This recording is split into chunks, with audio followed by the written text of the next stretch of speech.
We begin CBS 2 News at 11 with breaking news. A landslide in the mountains above Castaic. You can see a large amount of earth and rocks came down on Lake Hughes Road, just west of Elizabeth Lake Road. There was a car nearly caught underneath that slide, but we're told nobody was injured. That road is shut down right now, though, as crews try to figure out how they're going to clear all that dirt and debris away. Well, first it was rain. Tonight there is snow. Chilly temperatures in parts of the Southland could lead to the shutdown of a major freeway. It's been several days of wild weather across Southern California.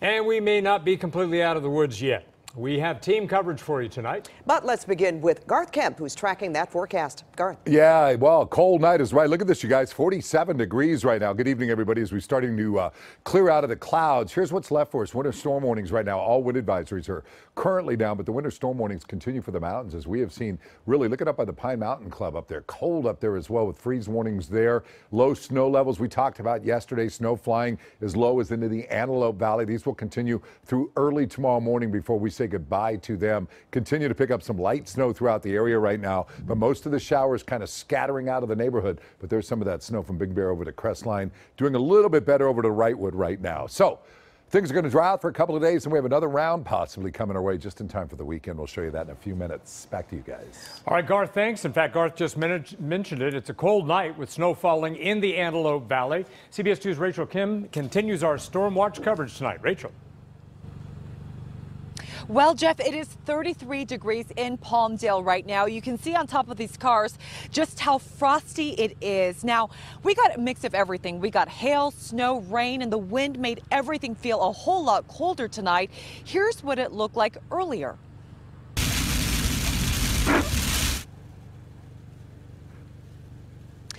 Yeah, that's what it looked like as we drove into Palmdale. We were greeted by hail. It came down all across the Antelope Valley tonight. In some neighborhoods, you could see the snow blowing, sending residents outside to enjoy it and play in it. When the snow stopped falling, you could see what was left behind on cars and on the ground. Now, all of the snow and cold weather caught a lot of people off guard. I didn't expect snow at all, so I decided to wear sandals. And it was not a good idea, like at all. And I'm literally freezing. And it's hailing. And then soon enough, we look up and it's snow just everywhere on the tables over there. And I was like, wow, it's snowing in Palmdale.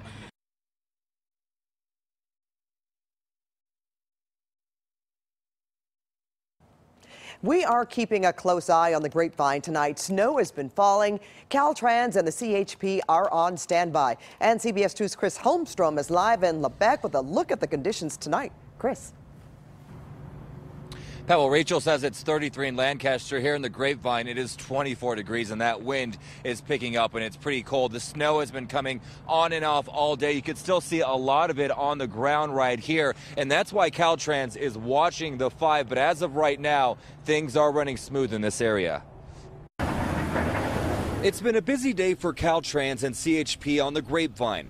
Snowplows working throughout the night, making sure the roads stay clear. Earlier in the day, warning signs for drivers telling them to exercise caution while traveling. Warnings this driver paid attention to. 5 North, they have CHP escort all the trucks and everything, so I decided to pull over here and get something to eat. He pulled over once the snow started and knew it was best to just wait out the storm. It's kind of slippery. You can feel when you're driving. I was in the 3rd lane, truck lane. You don't need to go to the fast lane. Aside from warnings, there was also fun. A snow fight from this family visiting from out of town. Well, it's my first time seeing it, and I really like it so much. It's kind of fun to play with. Especially when you can take cheap shots at your dad. Gotcha. From young to old, people are flocking to the area. The snow brought me over here. This guy came from Lancaster. Little did he know it would snow there too. But he says he's been enjoying the wet, cold winter. I like it. I do. Actually, last year I flew to Seattle and Portland just to get some rain, and this year I don't have to buy a ticket. Yeah, he definitely has a point right there. And take a look at this. This is some wildlife out here in the Grapevine. Looks like a mouse of some sort trying to stay warm, maybe. I won't get too close to it. There it goes. There it goes, little buddy. All right, but at this point, there is no snow forecasted overnight, but temps are going to stay way below freezing. So if you plan on driving the 5, make sure to be very careful and watch out for black ice. Reporting live from the Grapevine, I'm Chris Holmstrom, CBS 2 News. All right, thank you, Chris. Now, people in Venice were forced to duck as strong winds brought down these palm tree fronds this evening. And as you can see, the fronds littered the ground on the boardwalk.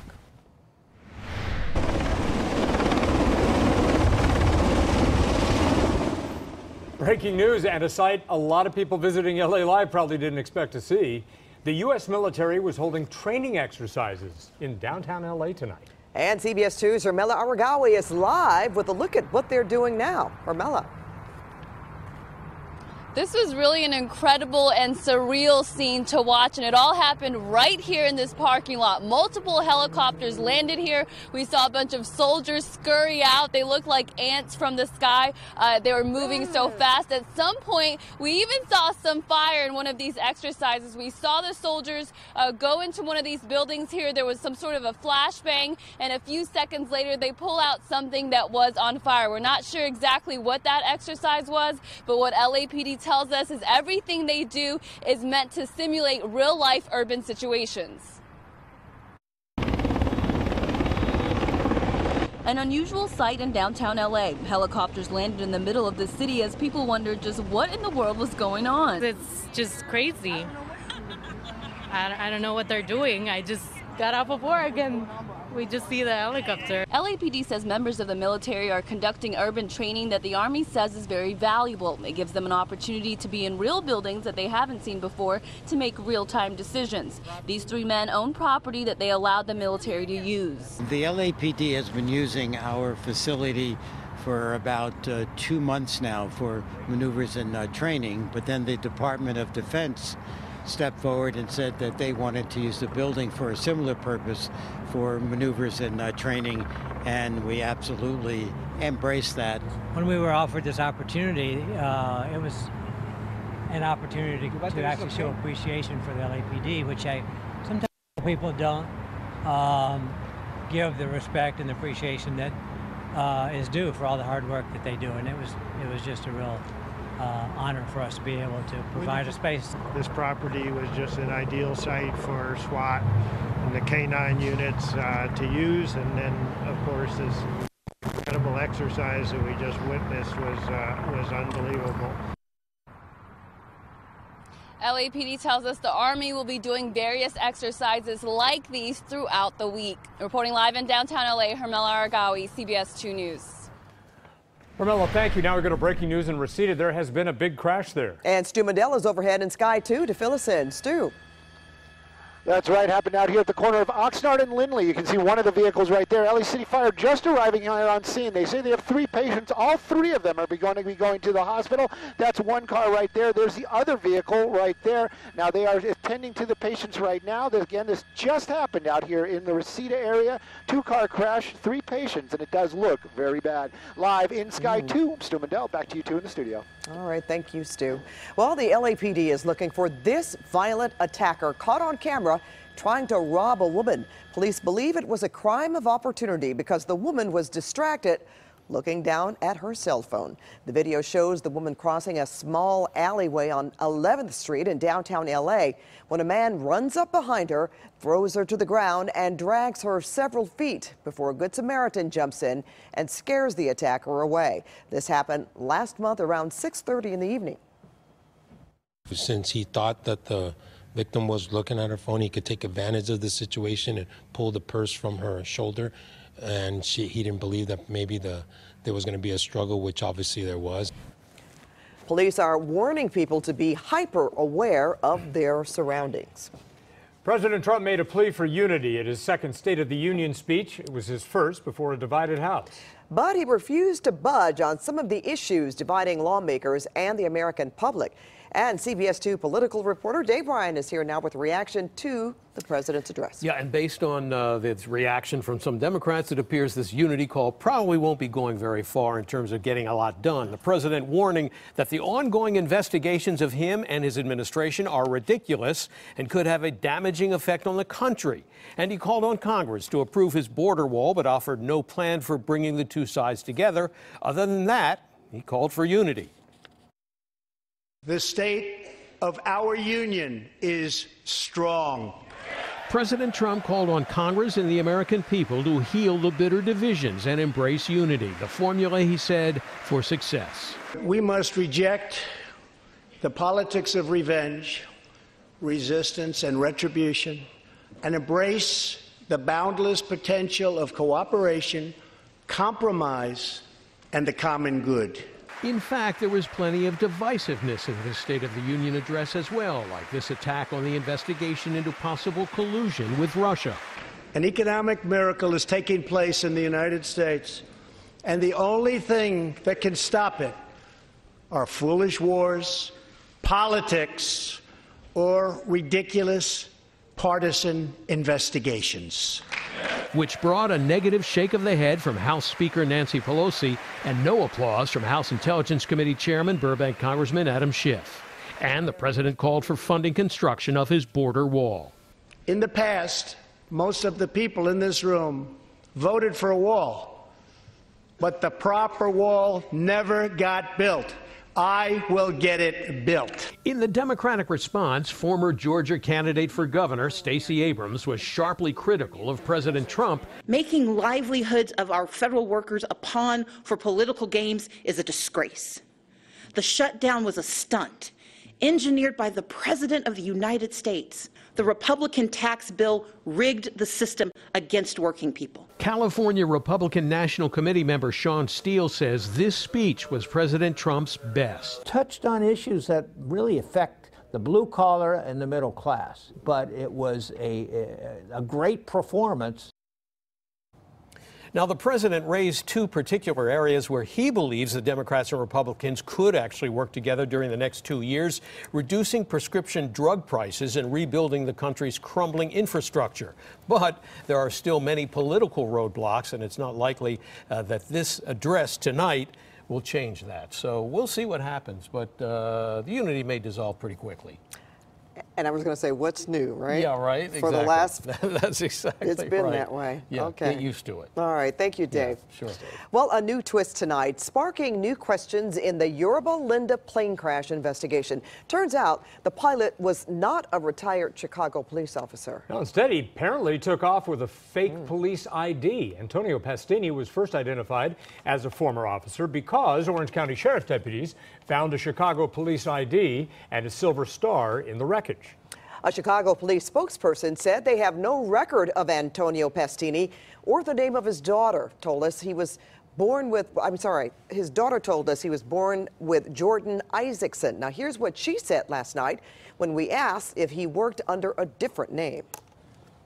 I prefer to decline answering that question. Orange County Sheriff's investigators plan to release the names of the 4 other people killed in the crash this week.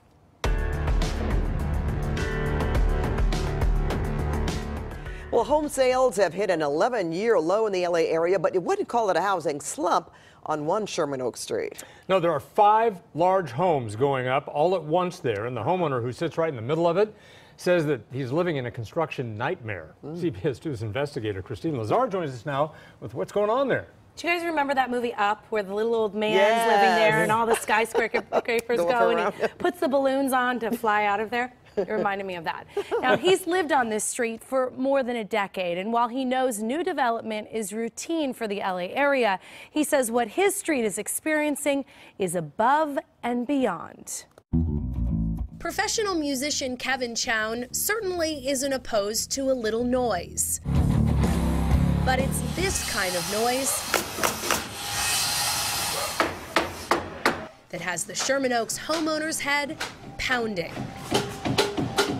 This is my neighborhood. This is not your construction site.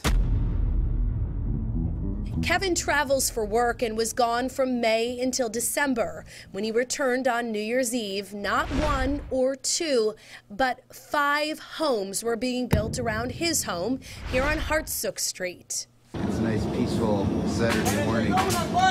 One house on each side of him, one directly across the street, and 2 catty-corner, now sharing a lot that used to house a single-story home. So what was it like for you the first time you drove down the street when you got back to LA? I didn't recognize the place. Each house is between 2 to 4 times the size of the house it replaced, making them what some refer to as McMansions. There's more square footage in this house than 3 of my houses. Now, Kevin wants to make it clear he isn't opposed to change. What I have the biggest problem with is doing them all at the same time, because it comes as such a shock to the people that live here. Another green paradise. All-day construction noise in stereo as the 5 houses go up at once. The level of noise is unacceptable. The level of dust is unacceptable. Construction crews double parking at the end of the cul-de-sac, literally filling it up. Semis blocking the road almost completely. Kevin says the day after the house next door was torn down, a large crack appeared in his pool and across his living room ceiling. There are dumpsters parked on the street instead of on the lot. Kevin says some of the construction workers have little respect for his property. He was driving a backhoe front-end loader next door. As he came out of the gate there, he couldn't get into the street to get to his trailer, so he drives over my front yard in front of me. What do you want to be done? I want the policies of the city to change so that they don't allow such consolidated construction to take place at one time and affect only a few people so severely. Eric Sussman is a professor of real estate at the Anderson School of Management at UCLA. He says cities do not take into consideration how many homes are under construction when they issue new permits. Sussman says McMansions used to be just a West Side phenomenon, but that's changed. It's contagious, so land values in Sherman Oaks and Studio City over the hill into Hollywood have also skyrocketed, so it's not surprising the trend has caught fire. Do you think that this is just a trend that we'll eventually see go away, or is this our new normal? I think the truth is probably in between. These new homes will likely boost Kevin's home value, but he says it comes at a price. Now, we reached out to Kevin's councilman, David Ryu, and in a statement, he told us construction is a concern in residential neighborhoods across Council District 4, especially when a large number of projects overwhelm one community. He went on to say the city needs to be doing more to coordinate construction. Now, right now, there are new hillside construction regulations to minimize the impact to hillside communities, but the councilman tells me those regulations should be considered for other neighborhoods like the Valley. Now, the councilman's office also went out there and ticketed all those cars that were parking like that in the middle of the cul-de-sac, because that's not legal, whether you're doing construction or not, and it certainly is really hard if you live there to get around all that. That's really too bad. And I see more and more of that, not just in that community, but in other communities in Los Angeles. I understand the growth is good, concerns. but, you know, it would be nice if it didn't happen all at once. Yeah. All right. Wow. Thanks, Christine. Christine, thank you. Well, can Two on Your Side help you? Just email Two on Your Side at cbs.com with your problem, or on social media, use the hashtag Two on Your Side. All right, the Grammys are this Sunday, so this week we focus on the music industry. Too Short has been on the music scene for 3 decades and has worked with some of the biggest names in the business. Loudspeakers, loudspeakers. Let me think back. Too Short, or Todd Anthony Shaw, is one of the pioneers of West Coast hip-hop. The South LA native is also one of the very few musicians to have worked with the late Tupac Shakur and Notorious B.I.G. Well, now he's giving back in a big way.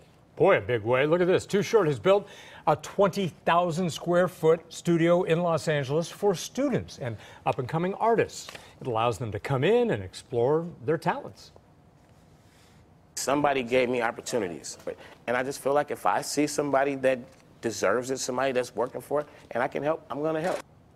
Well, Too Short's double album has already come out, but the second part comes out later this month. And CBS is your home for the Grammy Awards. You can watch the Grammys this Sunday right here on CBS 2. Light snow is falling tonight in the Cajon Pass. So far, road conditions are safe, but CHP officers and Caltrans crews are on standby just in case they get worse. A winter storm warning is in effect for the Wrightwood area until 4 a.m. Another 2 inches of snow is possible. Love that. I love the snow too, but I love it in the mountains where you can ski on it. Exactly, yeah. Got a lot of So it I up guess there. that's what we're talking about, huh, Gar? Yeah, it's nice. Don't forget the Yodeler for pizza up in Wrightwood.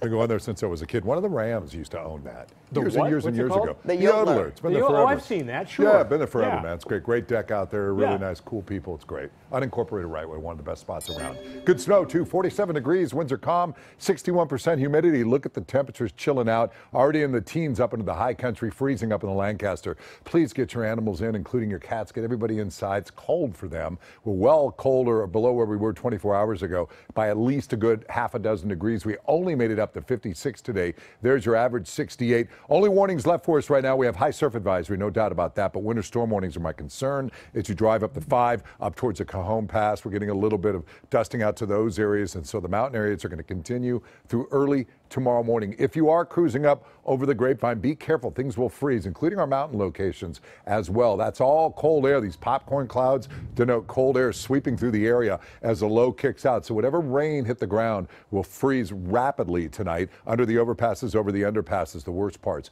as you commute. So be careful going under those and or over those. As the winds blow, it really starts to freeze that stuff out. Otherwise, looks like a decent day shaping up for us for the next couple of days. Let me jump you to the 7-day, show you what's happening. Cool tomorrow through Thursday, even into Friday, sunshine below normal. But it is Saturday yet again. We are tracking another system. Still a ways off. We're going to keep an eye on this one, though. Saturday, and then by Sunday, we'll go a little bit more into the partly cloudy mode. There's a look at the IE, high deserts, mountains as well. Very cold at night up there, but absolutely beautiful up into the high country. Have a good night, everybody. Back to you. All right, thanks, Garth. Well, not one of the prizes. A little boy gets stuck in a claw machine.